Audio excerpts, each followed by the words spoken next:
E hoje nós iremos meditar no texto que se encontra em Mateus, capítulo 25. Faremos a leitura a partir do verso 14.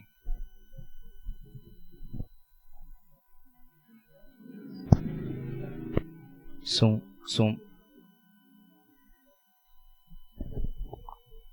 Mateus 25, capítulo 25, do verso 14 ao verso 30.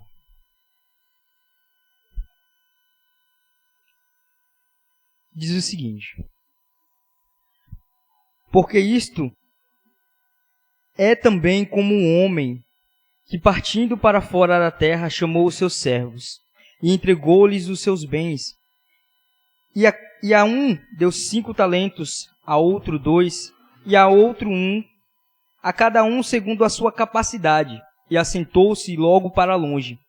E tendo ele partido, o que recebeu 5 talentos, negociou com eles, e granjeou outros 5 talentos. Da mesma sorte, o que recebera 2, granjeou também outros 2. Mas o que recebera 1 foi e cavou na terra e escondeu o dinheiro do seu senhor. E muito tempo depois veio o senhor daqueles servos e fez contas com eles. Então aproximou-se o que recebera 5 talentos e trouxe-lhes outros 5 talentos, dizendo: Senhor, entregaste-me 5 talentos, eis aqui outros 5 talentos que granjeei com eles. E o seu senhor lhe disse: Bem está, servo bom e fiel. Sobre o pouco fostes fiel, sobre o muito te colocarei. Entra no gozo do teu senhor. E chegando também o que tinha recebido 2 talentos, disse: Senhor, entregaste-me 2 talentos, e eis que com eles granjeei outros 2. Disse-lhes o seu senhor: Bem está, bom e fiel servo. Sobre o pouco fostes fiel, sobre o muito te colocarei. Entra no gozo do teu senhor. Mas chegando também o que recebera 1 talento, disse: Senhor, eu conhecia-te que és um homem duro, que ceifas onde não semeastes, e ajuntas onde não espalhastes. E atemorizado, escondi na terra o teu talento. Aqui tens o que é teu. Respondendo, porém, o seu senhor disse-lhe: Mau e negligente servo, sabes que ceifo onde não semeei, e ajunto aonde não espalhei. Devias então ter dado o meu dinheiro aos banqueiros, e quando eu viesse, receberia o meu com juros. Tirai-lhe, pois, o talento, e dai-o ao que tem 10. Ao que tem 10 talentos. Porque a qualquer que tiver, será dado, e terá em abundância. Mas ao que não tiver, até o que tem, ser-lhe-á tirado. Lançai, pois, o servo inútil nas trevas exteriores. Ali haverá pranto e ranger de dentes. Amém. Senhor Jesus, te adoramos, Senhor, te glorificamos desde já, Senhor, por tudo que o Senhor irá ministrar aos nossos corações essa noite, meu Deus. Te pedimos que o Senhor toque nos nossos corações, abra a nossa mente, Pai. Nos permita ter o entendimento daquilo que o Senhor vai nos falar essa noite, meu Deus. Que o Seu Espírito, Pai, não nos permita sair da mesma forma que nós entramos. Se possível e se necessário for, que o Senhor introduza forçadamente as Tuas palavras, aquilo que o Senhor quer transmitir ao Teu povo, que o Senhor introduza nas mentes e nos corações, mesmo que para isso, Pai, o Senhor tenha que tirar outras partes que estão lá dentro, que o Senhor tenha que torcer, que o Senhor tenha que rasgar, meu Deus, mas não nos deixa, Pai, sair da mesma forma que nós entramos. Não nos permita, Pai, ouvir e não entender a Tua palavra. Não nos permita, Senhor, ouvir e não compreender o que as Tuas Escrituras dizem. Antes, Pai, que o Teu Espírito traduza aos nossos corações, que Ele grave no nosso intelecto as Tuas verdades, meu Deus. Fala conosco essa noite, Senhor. Te apresentamos o texto, já te agradecendo por tudo que o Senhor continuará nos falando. Em nome do Seu Filho amado Jesus. Amém. Essa parábola é uma parábola bem conhecida, a parábola dos 10 talentos. E essa parábola foi anunciada quando Jesus estava pregando a sua série de sermões, que nós conhecemos como o Sermão do Monte. E a gente percebe que esse Senhor, ele está saindo daquela terra e ele faz a sua repartição, ele faz a repartição dos seus bens E ele entrega a cada um dos servos aquilo que ele sabia que cada um conseguiria dar conta. Ele entrega a cada um segundo a sua capacidade. Cada moeda representada, cada talento, é uma responsabilidade que eles receberam. Ou seja, aquele que recebeu 5 talentos, ele recebeu mais responsabilidades. Ele recebeu uma responsabilidade maior do que todos os outros, porque o que ele recebeu do seu senhor foi, além dos seus 5 talentos, foi o voto de confiança que o seu senhor tinha sobre ele. Foi a sensação e o sentimento que o seu senhor tinha a respeito dele. Porque aqueles 5 talentos dados a ele mostrava que o seu senhor esperava grandes coisas dele. Mostrava que o senhor sabia da capacidade dele e esperava que ele fizesse aquele dinheiro, aquele talento se multiplicar. E o que recebeu apenas 1 talento, ele foi o que recebeu menos desconforto. Ele recebeu menos responsabilidades, pois ele tinha apenas 1, então bastava que ele conseguisse mais 1.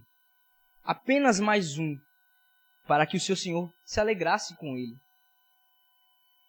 Mas ele se encontra em um estado de medo, e esse medo o impede de trabalhar com aquele talento.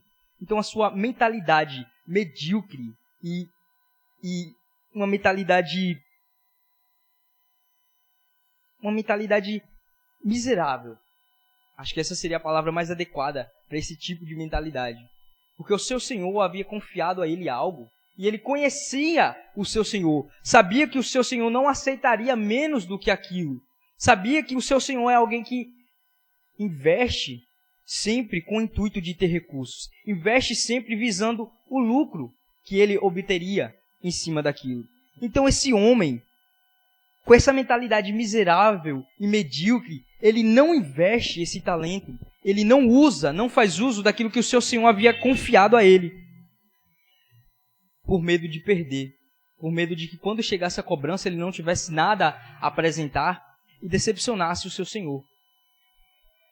E isso me lembrou um período que eu fiz o Envia na Jocum. Não lembro exatamente qual foi o professor, nem qual foi a aula, mas eu lembro da frase, que era a seguinte: Deus te conhece tão bem que Ele não te pede nada. E eu fiquei raciocinando essa frase na minha mente por dias. Deus me conhece tão bem que Ele não me pede nada. E o que é que Ele tem me pedido? Será que Ele realmente tem me pedido algo ou é realmente essa frase? Ele sabe dos desejos do meu coração, sabe das minhas limitações, então Ele sabe que não há nada que eu possa entregar para Ele. Ele sabe que mesmo que Ele me peça algo, eu não estaria disposto a isso. Então eu comecei a analisar se havia alguma coisa que Ele havia me pedido, porque para mim era algo que eu não aceitava naquele momento. Saber que se eu não estava sendo confrontado, se eu não estava sendo questionado pela palavra e pelo Espírito Santo a respeito de abandonar alguma coisa, ou a respeito de abrir mão de certas oportunidades para viver para Deus, era sinal de que Deus sabia que eu não estava disponível àquilo. Era sinal de que Ele sabia que eu não tinha capacidade para aquilo. Isso mostra que Deus nos conhece o suficiente. Então Ele não pede muito, pois Ele sabe o nível de fé que nós temos. Ele sabe que no teu coração existem coisas que são muito mais valiosas e muito mais preciosas, que se Ele te pedisse para abrir mão dessas coisas, talvez você sairia da igreja.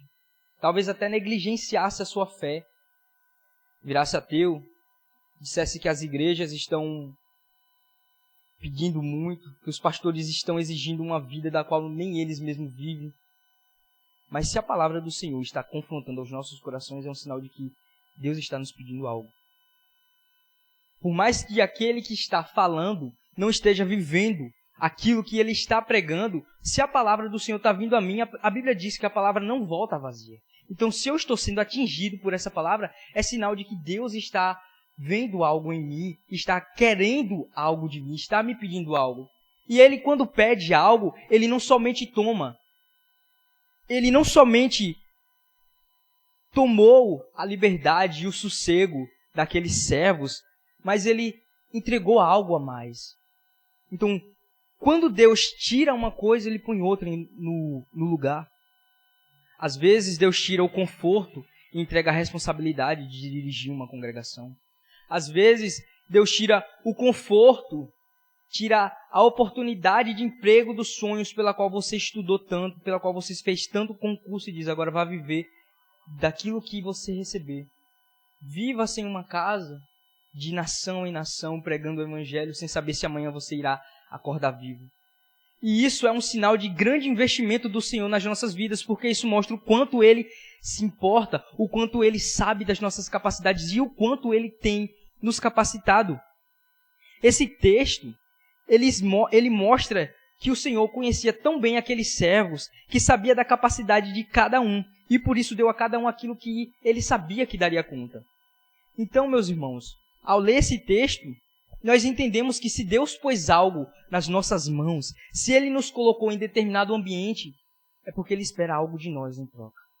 Se Ele está nos dando dons, nos dando talento, nos dando pessoas para guiar, é porque Ele sabe que Ele já nos capacitou com aquilo que é necessário para que aquele ambiente prospere, para que aquela congregação que tinha apenas 5, 4, 6 membros, Ele sabe que está nos colocando lá porque Ele já nos deu recurso suficiente para que aquele ambiente vire uma igreja, quem sabe com 100, 200, 300 membros. Ele sabe onde Ele está investindo, Ele sabe qual é o recurso que Ele está pondo nas mãos do seu servo. E como diz o verso 15, a cada um Ele entregou segundo a sua capacidade. Ou seja, Deus não nos põe em um ambiente onde não temos a capacidade de estar. Ele não nos põe à frente de lugares, à frente de pessoas, onde Ele não nos capacitou para estar. Muito pelo contrário. Isso mostra que não devemos temer, que não devemos nos abalar por aquilo que está acontecendo, pelas pessoas que se levantam. Pois é a certeza que se estamos ali foi o Senhor quem nos capacitou. Foi Ele quem abriu as portas, foi Ele quem preparou o ambiente, quem fez com que pessoas indicassem, que fez com que o seu nome fosse indicado para aquele cargo, fosse indicado para aquela vaga. Mas isso também mostra que Ele conhecia exatamente as capacidades de cada um deles. Isso nos leva à seguinte pergunta: o que você tem feito com os recursos que o Senhor tem posto em suas mãos? O que você tem feito com aquilo que Ele tem confiado a você? Você tem entendido o propósito dEle? Você tem entendido o que Ele deseja fazer naquele ambiente através da sua vida? Naquele ambiente que foi necessário uma mudança de um lugar para o outro, uma mudança de mentalidade, uma mudança de status, não para lhe engrandecer, mas para que o nome dele fosse engrandecido naquele ambiente.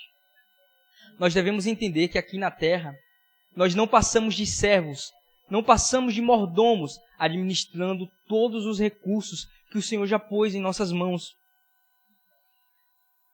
Eu pedi permissão a Diego para contar um testemunho que ele já havia contado nesse ambiente, que na minha opinião é um testemunho que se encaixa perfeitamente com esse exemplo, com essa visão de mordomia. Diego, certa vez, ele contou aqui nesse ambiente, aqui nesse púlpito, que quando ele estava trabalhando, ia tirar suas férias, ele vendeu as suas férias e trabalhou naquele mês. Então ele recebeu seu salário, recebeu o dinheiro, o valor referente às suas férias, e ele conseguiu pagar suas contas e ainda sobrou um determinado valor. Era a pandemia, um momento de incerteza, um momento onde as oportunidades estavam escassas, onde pessoas foram demitidas, ou seja, era tudo incerto. O medo assolava as pessoas, nós vivíamos assolados pelo medo. Alguns sem saber se seriam demitidos hoje ou amanhã. Alguns sem saber se teriam comida, se teriam alimento. Sempre querendo guardar o que sobrasse do dinheiro, o que sobrasse de recurso, pela incerteza do amanhã. Então, Diego, nesse meio, nesse ambiente, nessa época, ele vendeu as suas férias para conseguir um valor a mais, conseguiu quitar suas dívidas e sobrou ainda cerca de R$700. 700 e alguma coisa. Não sei o que passou pela mente dele, pelo coração dele. Quais eram os propósitos que ele tinha para aquele dinheiro. Aonde ele pretendia investir. Mas ele contou que uma irmã procurou ele e informou que tinha outra pessoa, outra irmã que estava passando por um momento difícil, que precisava de dinheiro para pagar algumas contas, o aluguel. E o valor que essa irmã falou que ela precisava era exatamente o valor que Diego tinha em mãos. Então Diego entendeu que aquele valor que sobrou na sua conta não havia sobrado. Foi o Senhor quem havia enviado. E não era para ele, mas era para aquela pessoa que estava necessitando. Ele entendeu que a ideia de vender as suas férias e de trabalhar, de pegar aquele extra, não veio dele, não veio do seu coração. Ele entendeu que foi uma direção do Espírito Santo para que sobrasse algum recurso e que aquele recurso não seria para ele, não seria para os planos e propósitos dele, mas seria um recurso que Deus já havia preparado para outra pessoa e queria abençoar através da vida dele. Ele entendeu a posição de mordomo, a posição de servo. Ele entendeu o seu papel naquele ambiente, naquele lugar, naquele momento específico. Então, ele entregou o dinheiro e não sabia, ele contou que não sabia nem quem era a pessoa que precisava, e a pessoa também não sabe quem foi que deu o dinheiro. Talvez soubesse, alguém provavelmente não sabe ainda se a irmã contou, mas ele não foi diretamente dizer que foi ele que deu. Ele não ouviu os agradecimentos diretamente da boca dela, porque ele entendeu que aquela providência para a vida dela não estava vindo dele, estava vindo do Senhor através da vida dele, mas quem fez a obra foi Deus. Quem estava providenciando o recurso para a vida daquela irmã naquele momento foi o Senhor, a todo momento, a todo instante. Eu pedi permissão a ele para trazer esse testemunho, porque, no meu ponto de vista, é o testemunho que representa a mentalidade que nós cristãos devemos ter, a mentalidade de mordomos, a mentalidade de entender que o dinheiro que nos sobra não é nosso, mas que devemos consultar o Senhor. Quais são os planos dele para aquele recurso? Se tem alguém na nossa vizinhança necessitando de algum valor para completar o seu aluguel, para completar o dinheiro para fazer a feira, para fazer o mercado. Mas isso também, essa parábola, ela não se limita somente a recursos financeiros. Ela representa talentos, ela representa dons, ela representa tudo aquilo que o Senhor investe em nossas vidas. Ela representa cargos. E isso me faz pensar, o que é que o Senhor tem me dado hoje? O que é que eu tenho hoje que eu recebi diretamente de Deus? E o que é que eu estou fazendo com essas coisas? Eu recebi saúde do meu Senhor. E o que é que eu estou fazendo com essa saúde que eu recebi? Eu recebi um corpo. Eu estou cuidando desse corpo? Tem uma história de um certo avivalista que morreu, salvo engano, aos 21 anos de idade. E no leito de sua morte ele disse: Deus me deu um cavalo e uma carta. Eu não cuidei do cavalo e eu não consigo agora levar a carta. Ou seja, ele estava dizendo que Deus havia dado um corpo para ele e havia dado uma mensagem que era para ser anunciada. Não se sabe a quantas nações aquela mensagem seria entregue. Porém, pelo fato dele não ter cuidado do corpo, ele morreu aos 21 anos, impossibilitado de cumprir a missão que Deus havia dado a ele. Então isso me faz pensar que nada que Deus me dá é simplesmente por agrado ou por mera... só por dar. Nada que ele nos dá é sem propósito. Tudo tem um propósito específico. Ele nos dá um corpo, nos dá saúde. Não é para que possamos viver aqui na terra a melhor vida possível, sem passar por debilidade, não, mas é para o nome dele ser exaltado, para a glória dele ser exaltada. Porque assim como um artista, quando pinta o seu quadro, que nós olhamos aquela obra de arte, nós nos lembramos dele e dizemos, nossa, quão habilidoso foi o artista que criou essa obra, que fez todos esses detalhes. Assim é a obra do Senhor, assim é as nossas vidas. Ele nos dá saúde, nos dá um corpo, nos dá recursos para que as pessoas olhem para as nossas vidas e glorifiquem o nome dele. Para que elas olhem e não nos enxerguem, mas venham a enxergar aquele que nos deu tudo aquilo que nós possuímos. E para finalizar, eu gostaria agora de contextualizar essa parábola dos 10 talentos. Para contextualizar, é necessário entender em qual momento e em qual linha de raciocínio Jesus anunciou essa parábola no seu sermão do monte. Então, se nós voltarmos um pouco ao verso 24, nós vemos que Jesus começa já no meio do seu sermão, ele começa o sermão profético, e ele começa anunciando o princípio das dores. Capítulo 24, do verso 1 até o verso 14. E o verso 15, ele inicia agora falando sobre a grande tribulação, que vai até o verso 28. Do verso 29 ao verso 35, ele fala sobre a vinda do Filho do Homem. Do verso 36 ao verso 44, ele faz uma exortação à vigilância. Do verso 45 até o verso 51 do capítulo 24, ele conta a parábola dos 2 servos. E então ele inicia o capítulo 25 com a parábola das 10 virgens, que vai até do verso 1 até o verso 13. Aí temos o verso 14, que fala sobre os 10 talentos, que foi o que nós lemos. E ele encerra o seu sermão profético do verso 31 em diante, falando sobre a vida eterna e o castigo eterno.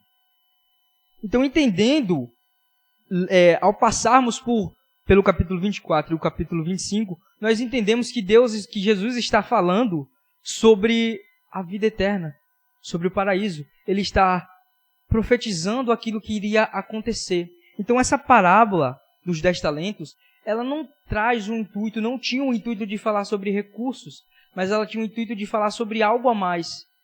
Nós vemos que no final dos capítulos, após o seu senhor retornar, ele cobra dos seus servos aquilo que ele havia investido. A um ele diz, servo bom e fiel, entra no gozo do teu senhor.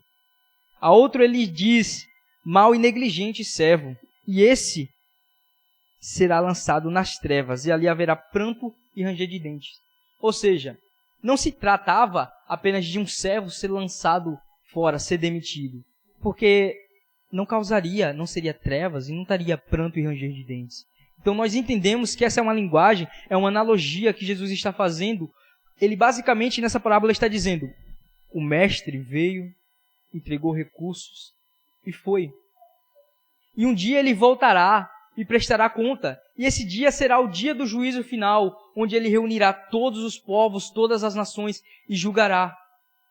E aqueles que fizeram bom uso daquilo que ele havia lhe dado, da oportunidade que ele havia lhes dado, ele dirá, servo bom e fiel, fostes fiel no pouco, sobre muito te colocarei. E esse muito é a vida eterna. Você foi fiel na terra, você foi fiel naquela vida que você teve que era finda, era uma vida finita. E agora você vai ser fiel na vida infinita. E a outros, porém, ele dirá, você foi infiel. E, portanto, você será lançado nas trevas, será lançado no inferno, onde há pranto e ranger de dentes. É esse o contexto que Jesus está querendo trazer para os seus. Mas o que seria esses talentos que ele deposita em nossas vidas? Há muitos entendimentos acerca dessa mensagem. Mas o que eu gostaria de trazer para os irmãos essa noite é um entendimento a respeito daquilo que ele nos deu de mais precioso, a vida. O que nós temos feito com as nossas vidas?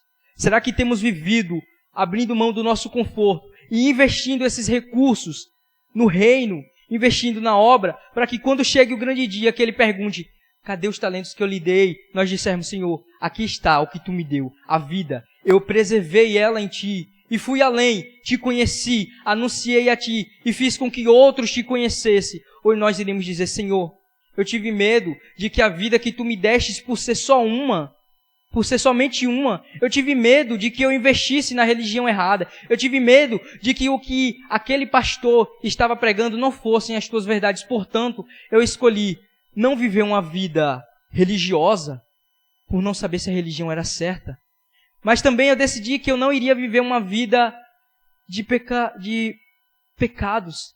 E por isso eu vivi uma vida conforme tu me destes. Eu vivi uma vida seguindo aquilo que a lei dos homens dizia que era certo. Eu não bebi, eu não fumei, eu não roubei, eu não matei. Não cometi delitos. E eis aqui eu, prostrado diante de ti.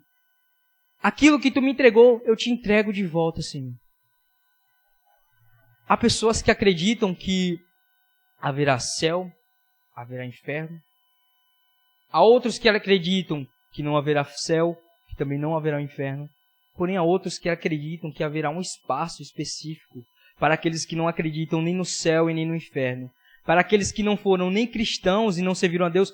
E para aqueles que não serviram ao diabo. Eles acreditam fielmente e cegamente que haverá um espaço neutro para essas pessoas.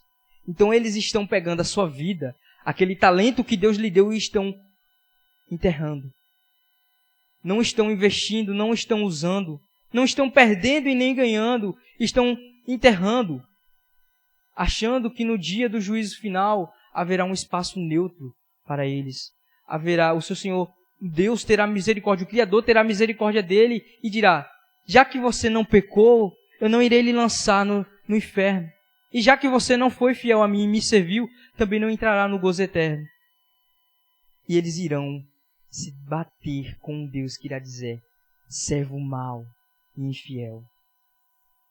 Fostes infiel no pouco, portanto, nem o pouco terá para você. Agora você será lançado no inferno. Você será lançado no lugar onde há pranto e ranger de dente, onde há sofrimento eterno, onde ninguém terá misericórdia de você, onde eu não irei desviar os meus olhos. Ou seja, você não será digno, você estará num ambiente onde eu nem olho, porque a Bíblia diz que os olhos do Senhor não olham para aquele ambiente, porque lá está repleto de pecados, lá está repleto de tudo aquilo que ofendem a sua santidade. Portanto, ele nem desvia o seu olhar. E essas pessoas estarão nesse ambiente, um ambiente eterno de sofrimento. E é com esse questionamento que eu trago aos irmãos. O que vocês querem ouvir no dia do juízo final? Servo bom e fiel, fostes fiel no pouco, sobre muito te colocarei. Entra no gozo do teu Senhor, entra na vida eterna. Ou vocês querem ouvir servo mau e infiel? Vocês querem que ele lhes lance no inferno? Fica aí o questionamento para que os irmãos reflitam sobre tudo aquilo que Deus tem posto nas suas mãos, tudo aquilo que Ele tem confiado a cada um de vocês, para que vocês venham viver uma vida ativa, em honra e em glorificação a Ele, buscando não a glória presente, mas buscando entregar-lhes o dobro daquilo que Ele lhe deu, buscando entrar no gozo eterno do seu Senhor. E assim nós encerramos o sermão de hoje. O pastor Diego irá fazer a oração final e entregar a bênção apostólica.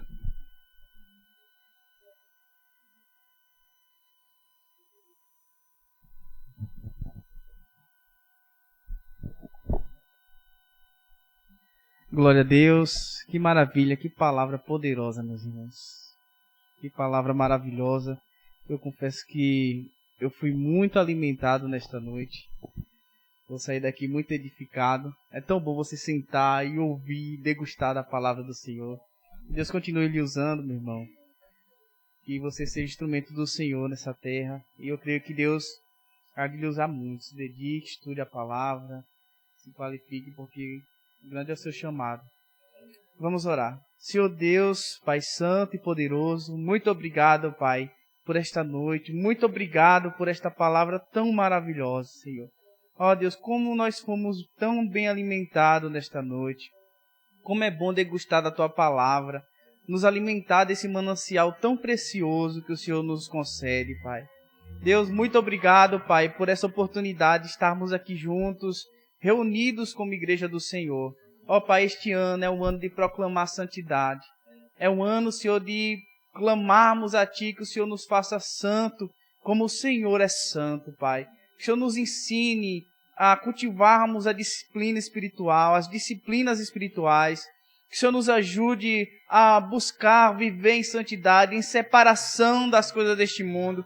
Nos ajuda, ó Pai, a orarmos mais, a meditarmos mais na palavra, a vivermos mais em comunhão. Senhor, que este ano nós não venhamos desprezar os momentos de comunhão, de congregar, Senhor, mas que nós venhamos, sempre que pudermos, congregarmos, estarmos juntos, para edificarmos uns aos outros.